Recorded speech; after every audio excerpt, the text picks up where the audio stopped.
Sir okay. आज विधानसभा का चुनाव अपनी चरम सीमा पर है। कल शाम 5 बजे तक प्रचार होगा और उसके उपरांत सब शोर शराबा समाप्त होगा। लेकिन जो काम इस समय चल रहा है वो बहुत ज्यादा घृणित काम चल रहा है। आप रोज एक वीडियो आपको देखने को मिलता है, रोज पैसा बट रहा है। पैसा कहां से आ रहा है इतना? रोज शराब की पेटियों की पेटियां हर क्षेत्र में जा रही हैं। इतनी शराब मेरे होशो हवास में आज तक कभी नहीं बटी जितनी शराब मौजूदा इस चुनाव में बट रही है। यह बहुत ही दुर्भाग्यपूर्ण है कि मतदाताओं को लुभाने के लिए भारी मात्रा में शराब का सेवन कराया जा रहा है। एक वानगी आपको बताता हूं। आज भारतीय जनता पार्टी के पार्षद, इंदिरा कॉलोनी के पार्षद अंबर सिंह के पास से बीजेपी प्रत्याशी की भारी मात्रा में शराब बरामद हुई है और लोकल पुलिस ने भाजपा के प्रत्याशी अंबर सिंह को इस समय, भाजपा के पार्षद अंबर सिंह को इस समय कोतवाली में बंद कर रखा है। हाल ये कितने प्रमाण दें हम निर्वाचन आयोग को कि इतना पैसा बट रहा है, इतना शराब बांटी जा रही है पेटियों की पेटी के हिसाब से। निर्वाचन आयोग को इसको बहुत गंभीरता से लेना चाहिए। लोकल प्रशासन क्या कर रहा है? लोकल प्रशासन नाम की कोई चीज ही नहीं है। इतना पैसा बट रहा है बस्तियों में, सिर्फ 2 दिन ड्यूटी देनी है। वो ड्यूटी देने में पता नहीं क्या हो रहा है। भाई हम निष्पक्ष चुनाव की मांग कर रहे हैं तो मुझे लगता नहीं कि निष्पक्ष चुनाव ये लोग करा पाएंगे। लेकिन ये समझ ले प्रशासन भी, मैं प्रशासन को कहना चाहता हूं, ये चुनाव राजकुमार ठुकराल के जीवन और मरण का चुनाव है। अगर इसमें कोई कोताही बरती गई तो मुझे प्रशासन के खिलाफ भी अपनी आवाज को बुलंद करना आता है। जय श्री राम। समय रहते आप लोग क्यों नहीं ऐसे प्रयास करते? ये पहली बार है कि आचार संहिता का उल्लंघन हो रहा है।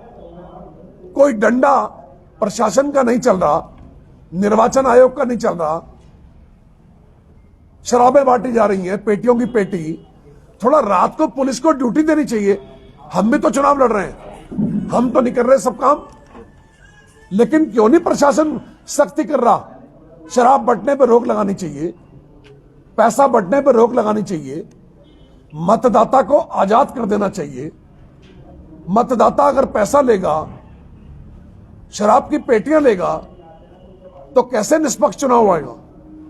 भारत सरकार के, भारत के निर्वाचन आयोग को निष्पक्ष चुनाव कराने की ड्यूटी है।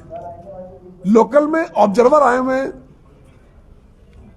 लोकल में ऑब्जर्वर आए हुए हैं, पंतनगर में ठहरे हुए हैं। हम इतना बोल रहे हैं लेकिन कोई सुनने को तैयार नहीं है। अगर मैंने कोई स्टेप उठा लिया तो ये मेरे खिलाफ मुकदमा कायम कर देंगे। मुकदमों की मुझे परवाह है नहीं। तो मैं, अगर कल तक इन्होंने कोई कदम नहीं उठाया, निर्वाचन आयोग ने, रिटर्निंग ऑफिसर ने, जिला निर्वाचन अधिकारी ने, तो मुझे मजबूरी में कोई ना कोई स्टेप उठाना पड़ेगा। इसकी सारी जिम्मेदारी लोकल प्रशासन की है। इतना सब कुछ अवगत कराने के बाद, साक्ष्य देने के बाद, लिखित रूप में शिकायत देने के बाद भी ये इस प्रकार की हरकतें सत्ता के दबाव में हो रही है। लेकिन सत्ता कब तक रहेगी? सत्ता का दबाव भी कब तक रहेगा? मैं विपक्ष का विधायक भी था 2012 से 2017 तक। उस समय कांग्रेस की सरकार को हिलाया था। ये लोकतांत्रिक तरीके से सारी सरकारों को हिलाया जाएगा।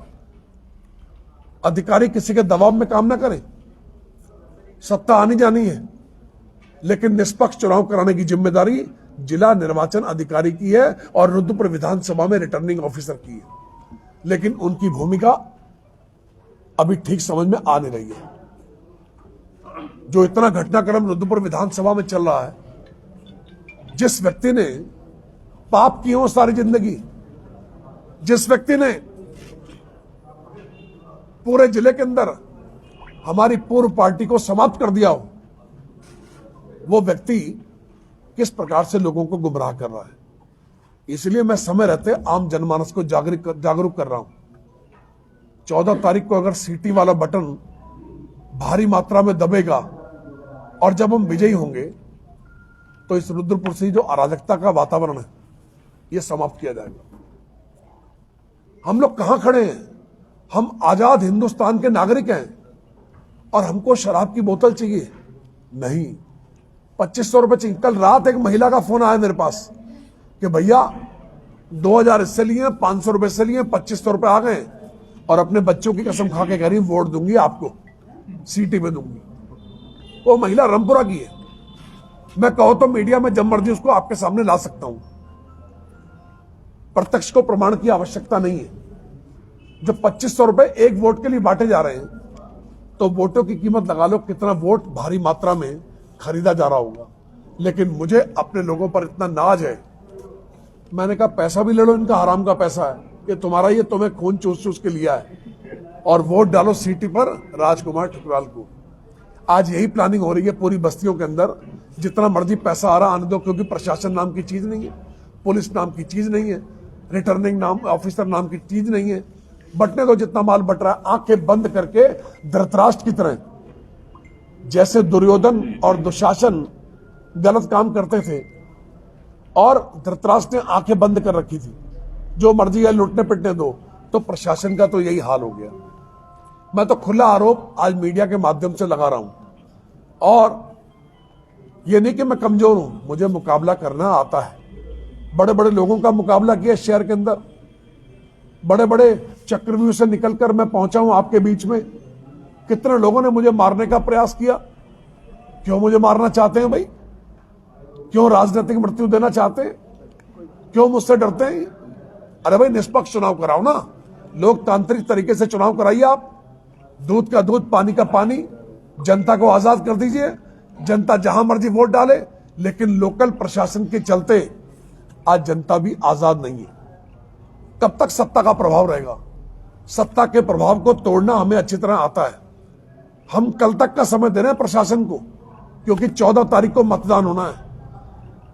तो प्रशासन से भी कैसे भिड़ना है ये मुझे भिड़ना आता है। आज मैं बहुत मजबूर होके ये सब बातें बोल रहा हूं क्योंकि मन बड़ा व्यथित है। आज पुलिस नाम की कोई चीज नहीं है।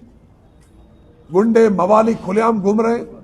जिन्होंने शहर के अंदर सबसे अधिक हत्याएं की उनको संरक्षण प्राप्त है और पुलिस उनके खिलाफ कोई कार्रवाई नहीं कर रही। अच्छे लोगों को तो जिला बदर कर दिया और जो गंभीर अपराधी हैं वो लोकल में राज कर रहे हैं और पुलिस की नाक के नीचे कर रहे हैं। पुलिस को रोज बताया जाता है और पुलिस को पता नहीं क्या डर लगा हुआ है, क्या मौत आ रही है पुलिस को कि उन गुंडे बदमाशों के खिलाफ कोई कार्रवाई नहीं कर रही।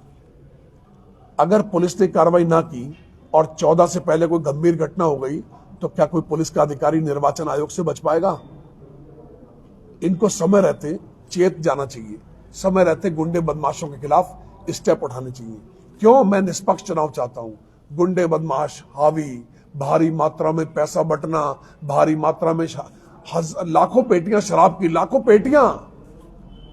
पेटियां बट रही हैं। कौन देखेगा इसको? पुलिस नहीं देखेगी तो कौन देखेगा? हथियारों का जखीरा भी होगा, कभी भी किसी की हत्या हो सकती है। जो लोग एक सीट को पाने के लिए सारे हथकंडे अपना सकते हैं वो किसी को मरवा भी सकते हैं, किसी का मर्डर भी करवा सकते हैं। बहुत सारे षड्यंत्र मेरे खिलाफ बुने गए, सारे के सारे बेनकाब हो गए। कितने लोगों ने, इन लोगों ने, अधर्मी पापियों ने मेरे विरुद्ध षड्यंत्र रचे, छल प्रपंच करके आज सब में बेनकाब हो गए। तो मैं तो एक ही निवेदन कर रहा हूं, मात्र 3 दिन बचे और 3 दिन में आप सभी लोग मुझे डट के आशीर्वाद दीजिए।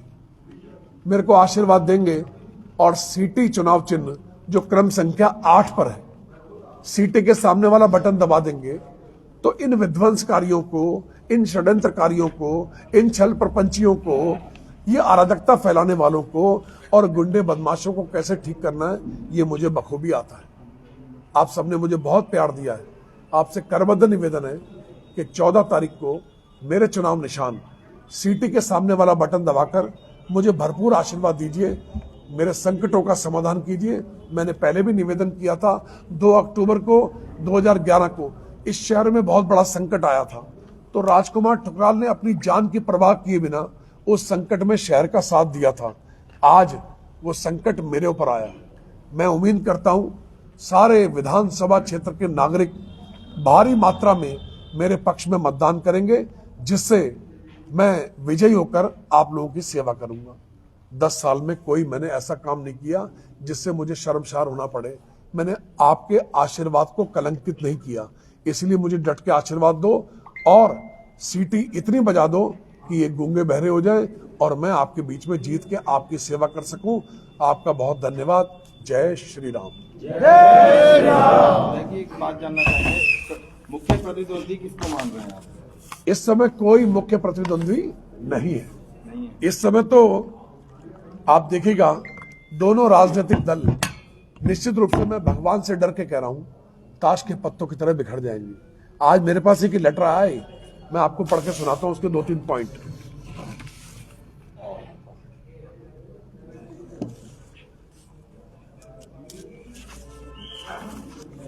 मैं 2-3 पॉइंट आपको पढ़ के सुना रहा हूं। जिस व्यक्ति ने बीजेपी के जिला कार्यालय में भारी धांधली की हो, उसको कार्यकर्ता कैसे चुनाव लड़ाएंगे? उसको बीजेपी के वर्कर चुनाव कैसे लड़ा पा रहे हैं? लड़ा ही नहीं रहे। अपनी फोटो खिंचवाने वाले की तनख्वाह पार्टी कार्यालय से दिलवाने वाले को क्या आप दिल से चुनाव लड़ा पाएंगे? यानी जो व्यक्ति उनके संग मीडिया का काम देखता है, उसको सैलरी कहां से मिलती है? उनकी जेब में से नहीं मिलती। वो सैलरी कहां से मिलती है? पार्टी कोष से, बीजेपी के कोष से उसको सैलरी मिलती है। ये मुझे नहीं मालूम, ये अभी बना के भेजा वहां के लोगों ने। किन किन नेताओं के साथ कपट नहीं किया, कोई बचा ही नहीं है। तो कम से कम अगर राजकुमार ठुकराल पसंद नहीं था तो किसी ढंग के व्यक्ति को टिकट दे देते। भाई हमारे उत्तम दत्ता जी हैं, अनिल चौहान जी हैं, भारत भूषण चुग जी हैं, विकास शर्मा जी हैं, सुरेश परिहार जी हैं, किसी भले मानस को टिकट दे देते। क्या बुराई है उत्तम दत्ता में? उसको टिकट मिलता, सब लोग मिलकर लड़ाते। और आज मैं बागी होकर भी नहीं लड़ता।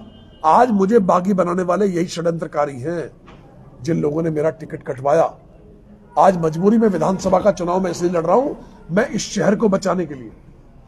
मेरा ईश्वर साक्षी है, मेरी कितनी उम्र है, जितनी उम्र मेरी बची है, मैं चाहता हूं इस शहर को बचाया जाए। इस शहर को गुंडे मवालियों से, अराजक तत्वों से बचाने के लिए आज मैं चुनावी समर में हूं। 10 साल में यहां की जनता ने मुझे बहुत आजमाया और मैं उनकी कसौटी पे खरा उतरा। जितनी मेरे में ताकत थी, विपरीत परिस्थितियों में भी सारे मामले मैंने विधानसभा में रखे और मैक्सिमम को मैं सॉल्व करा के आया। विधायक जी, कल वाली रैली को, प्रधानमंत्री की रैली को लेकर आप क्या कहेंगे? देखो, प्रधानमंत्री जी मेरे आदरणीय श्री नरेंद्र मोदी जी, मैं उनके खिलाफ एक शब्द भी नहीं बोल सकता। भारतीय जनता पार्टी के खिलाफ मैं एक शब्द नहीं बोलूंगा। मुझसे पहले भी एक नेता ने बीजेपी छोड़ी थी, उसको बीजेपी ने निकाला था। उस व्यक्ति ने बीजेपी के झंडे को आग लगाई, उस व्यक्ति ने बीजेपी के झंडे से जूते साफ किए। मैंने सम्मान अपने घर से झंडा उतारा, इज्जत से उसको रखा। जिस झंडे की वजह से मैं 4 चुनाव जीता हूं। 2003 में मैं इस शहर का चेयरमैन हुआ। 1997 से 2002 तक मैं मुख्य बाजार से पार्षद हुआ। 2003 से 2008 तक मैं शहर का चेयरमैन चुना गया कमल के फूल से। 2012 से 2017 तक मैं विधायक बना, फिर 17 से 22 तक विधायक बना। उस झंडे का अनादर मैं नहीं कर सकता, भारतीय जनता पार्टी की बुराई नहीं कर सकता। कल नरेंद्र मोदी जी अगर आते हैं तो मुझे कोई आपत्ति नहीं है। वो हमारे पिता तुल्य हैं, वो आए, वो अपना काम कर रहे हैं। राजकुमार ठुकराल धर्म युद्ध में अपना काम कर रहा है। क्योंकि विधायक जी 4600 पे ग्रेड पर भारतीय जनता पार्टी के जो इस समय के प्रत्याशी हैं वो असहज से दिखते हैं, उनसे जवाब नहीं बनता है। लेकिन आपने अभी कई बार कहा कि 4600 पे ग्रेड पर जो है आप सड़क से लेकर सदन तक जो है संघर्ष करेंगे आगे, तो उसमें आप क्या कहना चाहेंगे? मैं 2 प्रकार की बात करूंगा। 4600 ग्रेड पे जो पुलिस कर्मियों को मिलना चाहिए। जब मैंने विधानसभा में ये मामला रखा तो बहुत बहनें, दर्जनों बहनें हमारी देहरादून की, वो मेरा वेलकम करने के लिए विधानसभा गेट पर पहुंची और उन लोगों ने एक रेस्टोरेंट में मेरी चाय की व्यवस्था की, मेरी सारी बहनों ने। बहुत मुझे अच्छा लगा कि मैंने आज पुलिस कर्मियों का मामला विधानसभा में रखा है तो इतना सम्मान मिल रहा है। लेकिन उससे पहले जो मेरी लोकल की बहनें, पीएससी से, पुलिस लाइन से मेरी बहनें बहुत भारी मात्रा में मेरे घर पे पहुंची थी और उनको लेकर मैं मुख्यमंत्री साहब से भी मिला खटीमा में। मैं माननीय मुख्यमंत्री के अलावा डीजीपी साहब को पंतनगर में मिला, गृह सचिव जी को मैं देहरादून में मिला और ये मामला प्रमुखता से रखा कि ये बहुत गंभीर मामला है, इनको भी 4600 ग्रेड पे का लाभ मिलना चाहिए। ये मैंने निवेदन उनके आगे किया था, लेकिन मेरे निवेदन को ठुकरा दिया। तब मैंने मजबूरी में असेंबली में क्वेश्चन लगाया, जिससे सरकार असहज हो गई। सरकार मुझसे दुखी भी हो गई क्योंकि ये मामला व्यापक जनहित में पुलिस कर्मियों को समाज की मुख्य धारा से जोड़ने वाला मामला था। लेकिन आज सरकार ने ये काम ना करके उनके घाव पर नमक छिड़का है और जिससे आज वो भारी मात्रा में राजकुमार ठुकराल के पक्ष में मतदान करने को उत्सुक हैं।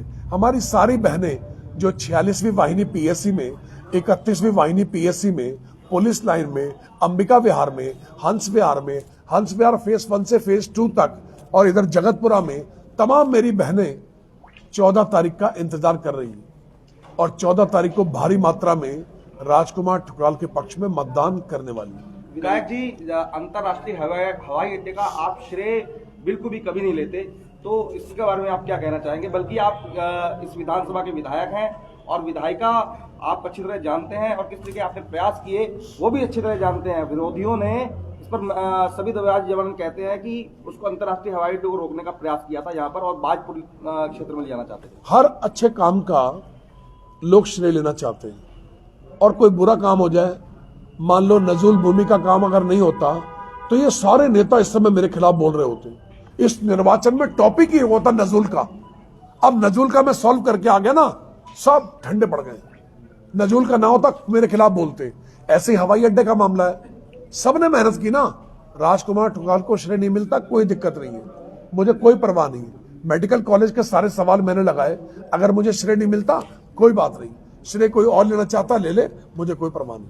12 तारीख को आपके द्वारा रैली की जाएगी, उसको लेकर आप क्या करेंगे? देखिए, कल कुछ लोगों ने बाजार में जनसंपर्क किया और कल 12 तारीख को, आने वाली 12 तारीख को मैं 1 बजे गल्ला मंडी से प्रारंभ हो जाऊंगा और गल्ला मंडी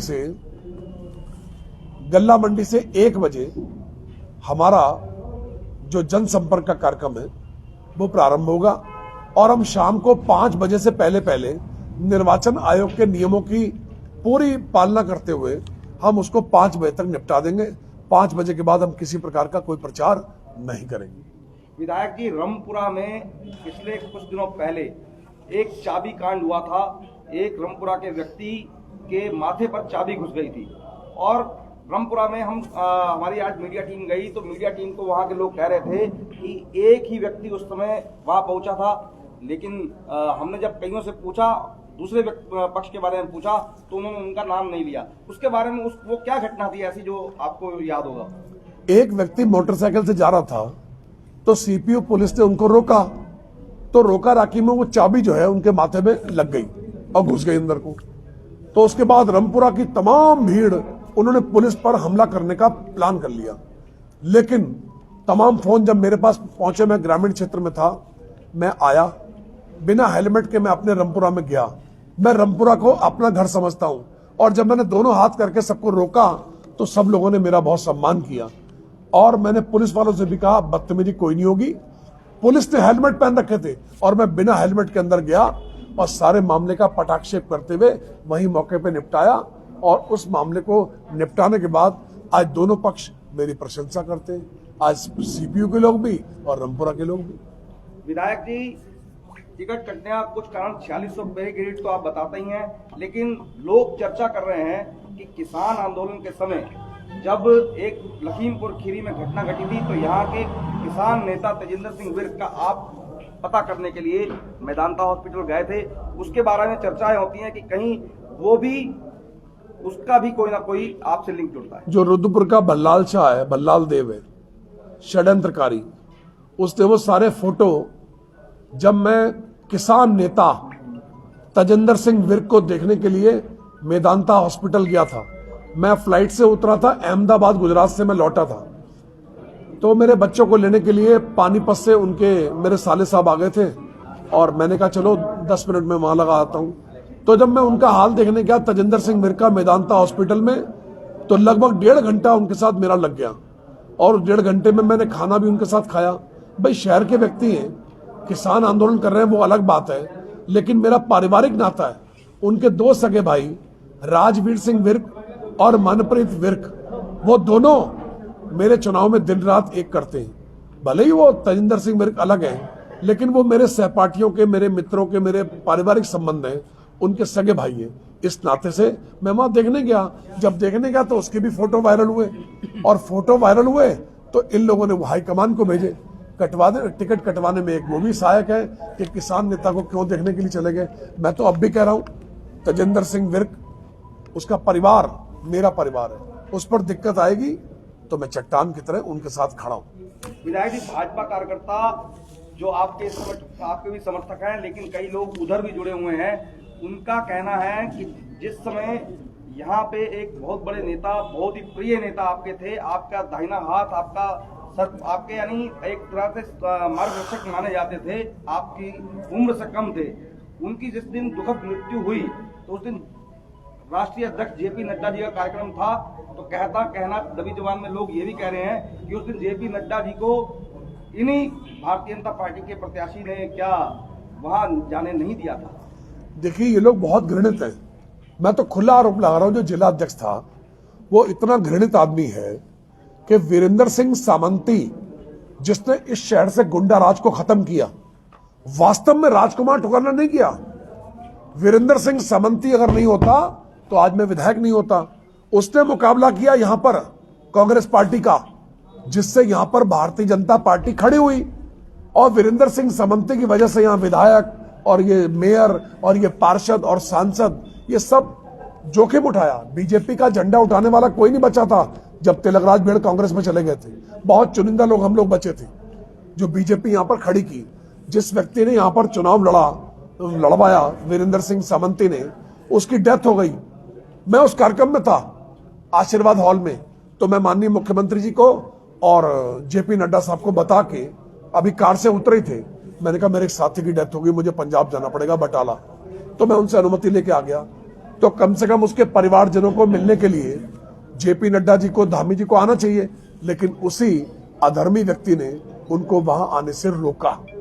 फिर मैं मुख्यमंत्री जी से मैंने अधिकार पूर्वक कहा, इस व्यक्ति ने पार्टी को खड़ा किया है।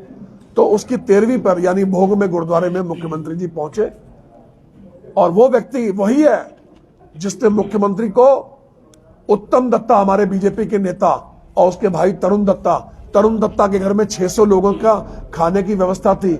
माननीय मुख्यमंत्री से टाइम लिया था, लेकिन मुख्यमंत्री जी को इतना गुमराह किया। मेरे सामने, मैं उसी गाड़ी में बैठा हुआ था, मेरे सामने गुमराह किया, और मुख्यमंत्री को एक बिल्कुल अलोकप्रिय व्यक्ति के ले गए।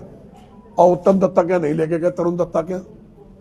जो व्यक्ति इस प्रकार की मानसिकता रखता हो और बदले की भावना से काम करता हो, क्या वो व्यक्ति किसी भी चुनाव के लायक है? आज मैं बस्तियों में जा रहा हूं, मैं पूछता हूं, क्या भाजपा प्रत्याशी की आपने शक्ल देखी है? क्या आपके गली कूचे में कभी वो आया है? तो सबका एक ही जवाब होता है, नहीं, उसको देखा ही नहीं है। जिस व्यक्ति को देखा ही नहीं है, जिसको आजमाया ही नहीं है, ऐसा व्यक्ति वोट का अधिकारी कैसे हो सकता है? मैं तो रोज गली कूचे में रहता हूं, मेरा कोई बिजनेस नहीं है। मेरा बिजनेस आप सब लोगों, आपकी वजह से मेरी तनख्वाह लगी है। मैं कोई गलत काम नहीं करता, कोई मेरा खर्चा नहीं है सुबह से शाम तक। तो ऐसा व्यक्ति जो घृणित मानसिकता के चलते, विकृत मानसिकता के चलते, बदले की भावना से काम करता हो, जो हर बीजेपी के नेता को कॉन्फिडेंस में गुमराह करता हो और कार्यकर्ता के संग उत्पीड़न करता हो, क्या वो चुनाव के लायक है? आज ये पॉइंट मैंने नहीं लिखे, ये सब भारतीय जनता पार्टी के नेताओं ने सारे पॉइंट मेरे पास भेजे हैं, और वो बोले इस आधार पे आप बोलिए। सारे भाजपा के नेताओं ने, जो नेता इससे ज्यादा दुखी हैं, अपने बच्चों की कसम खा के लोग कहते हैं कि राजकुमार ठुकराल जी हम आपको वोट देंगे। अनेक लोगों ने अपनी माता की कसम खाई है कि ठुकराल जी आपको वोट देंगे। क्यों? वो उससे दुखी है। थोथा चना बाजे घना। आज जमीन हिल चुकी है, भारी मात्रा में पैसा बांटो या जितनी मर्जी शराब की पेटियां बांटो, सारा वोट सीटी पर पड़ने वाला है। ईश्वर की बड़ी कृपा होगी बालाजी महाराज की, 14 तारीख को भारी मात्रा में वोट पड़ेगा और 10 मार्च को आप सभी के आशीर्वाद से, जो जो लोग मुझे सुन रहे हैं, आप सबकी कृपा से, आपकी सबकी दया दृष्टि से राजकुमार ठुकराल आपका सेवक अवश्य विजयी होगा, ये मुझे पूरा भरोसा है। विधायक जी, कल 1 बजे का जो आपने कार्यक्रम रखा है, उस कार्यक्रम पर आप क्या बोलना चाहेंगे, क्या कहना चाहेंगे जनता से, और क्या आप समर्थकों से कहना चाहेंगे जो लाइव दर्शक जुड़े हैं, उनसे आप क्या कहना चाहेंगे? जो मुझे सुन रहे हैं या जिन तक मेरा मैसेज पहुंच रहा है, मेरे पास संसाधन सीमित है, तो मेरा आपसे आग्रह है, कल 1 बजे गल्ला मंडी में आप सब इनवाइट हैं, आमंत्रित हैं। ये कार्यक्रम आम जनमानस का है। मेरे पास कोई फ्रंटल संगठन नहीं है जैसे बीजेपी और कांग्रेस के पास है। मेरे पास, मैं रोज कहता हूं, भगवान राम की भेजी हुई सेना है।